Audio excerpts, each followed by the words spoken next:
بالله من الشيطان الرجيم. بسم الله الرحمن الرحيم. وتأكلون التراث أكلا لما وتحبون المال حبا جما. صدق اللہ العظیم. دوستو، یہ سورہ الفجر کی آیت 19 اور آیت نمبر 20 پڑھی گئی. پیچھے کل کے درس میں آیا ہے کہ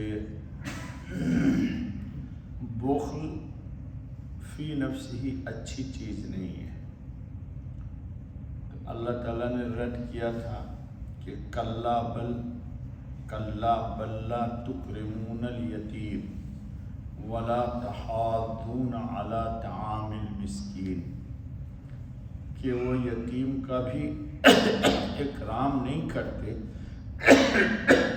حالانکہ اللہ نے ان کو مال عطا کیا، اور مسکین کو خود کیا کھلاتے کہ دوسروں کو بھی کھلانے نہیں دیتے، نہ ابھارتے ہیں لوگوں کو کہ مسکین کو کھانا کھلاؤ. آج ان کی یہ خرابی کا تذکرہ یہ کیا جا رہا ہے کہ وَتَأْكُلُونَ التُّرَاثَ أَكْلًا لَمًّا، اور کھا جاتے ہو مردے کا مال سمیٹ کر سارا. کیا مطلب؟ آدمی کی اپنی خوبی تو یہ ہے کہ اپنے بازو سے مال کمائے اور اپنے کمائے ہوئے مال پر اپنا تصرف رکھے. خود تو کماتا نہیں ہے، نکما نکٹو ہے، اور اپنے مورث باپ دادا کے مال پر تکیہ لگائے ہوا ہے، بلکہ امید لگائے ہوا ہے کہ بڑے میاں کب کھسکیں اور ان کے مال پر ہمارا قبضہ ہو جائے، ہم اس پر تصرف کریں. ایسا میں نے بھی دیکھا ہے کہ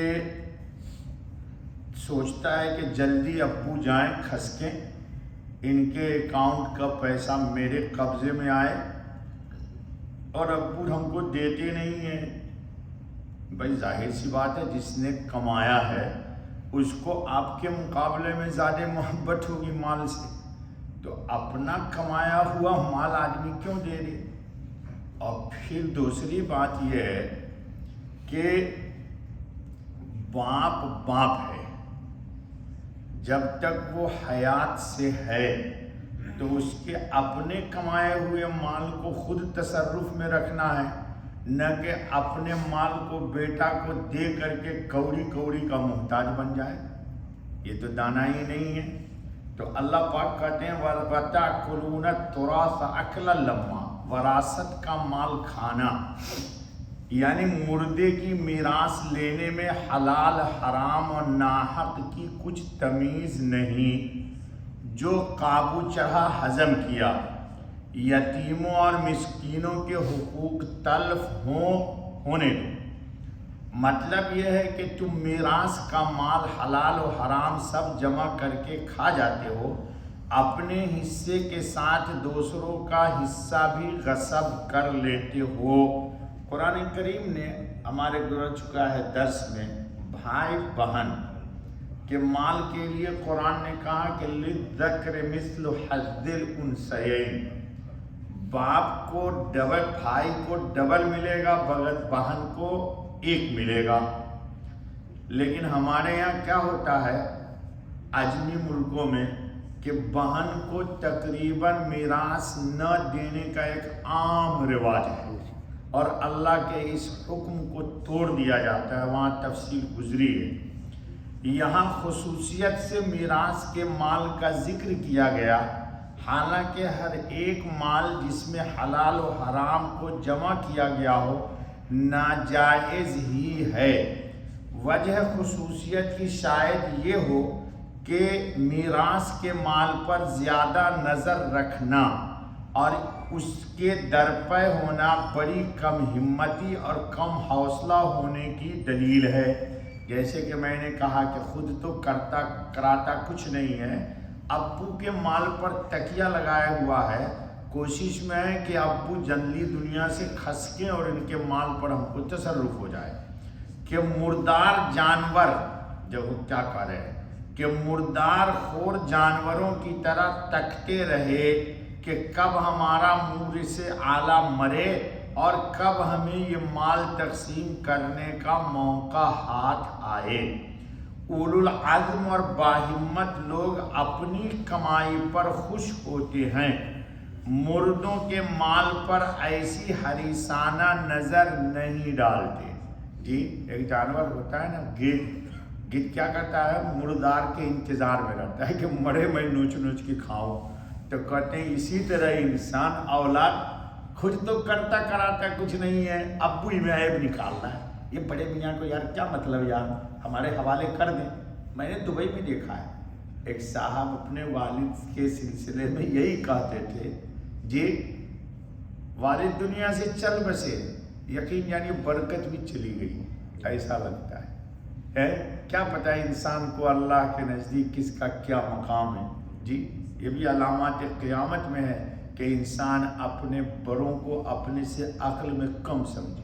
آج کل کے بچوں میں یہ بڑی کمی، جی بیچارہ باپ گاؤں کا پنڈ آدمی ہے، سیدھا سپاٹا، یہ بن گیا الیکٹرک انجینئر، کمپیوٹر انجینئر، تو سمجھتا ہے میرا باپ بدھو بیوقوف ہے۔ ارے بیٹا تو اسی کا ہے یار، ہے تو ایسا کر کے اسی باپ ہی کو بیٹا بنا دے، تو ہی بن جا باپ ہے۔ یہ اول درجے کی حماقت ہے۔ میراث کو سب سمیٹ کر کھا جاتے ہو، حلال ہو یا حرام، وہ لوگ اپنے میراثی حصے کے ساتھ کمزور عورتوں اور بچوں کے بھی حصے کھا جاتے ہیں۔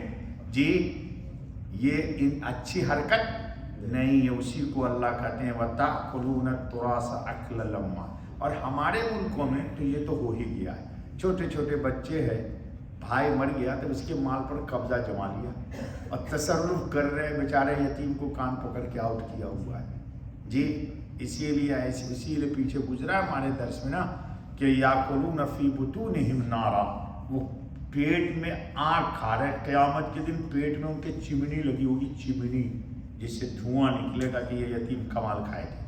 وَتُحِبُّونَ الْمَالَ حُبًّا جَمًّا، اور پیار کرتے ہو مال کو جی بھر کر، مال کی محبت، یعنی جر کی بات یہ ہے کہ تمہارا دل مال کی حرص اور محبت سے بھرا ہوا ہے، بس کسی طرح مال ہاتھ آئے اور ایک پیسہ کسی نیک کام میں ہاتھ سے نہ نکلے، خواہ آگے چل کر نتیجہ کچھ ہی کیوں نہ ہو۔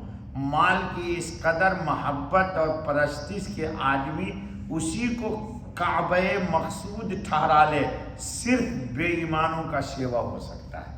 اس لیے ایمان والوں کی زندگی قرآن و حدیث کے مطابق ہونی چاہیے۔ یہ نہیں کہتا قرآن کے مال ضائع کر دو، لیکن اتنی محبت کہ شریعت کو پامال کر دیا جائے، یہ اچھی چیز نہیں ہے۔ اللہ ہم سب کو عمل کی توفیق فرمائے۔ بس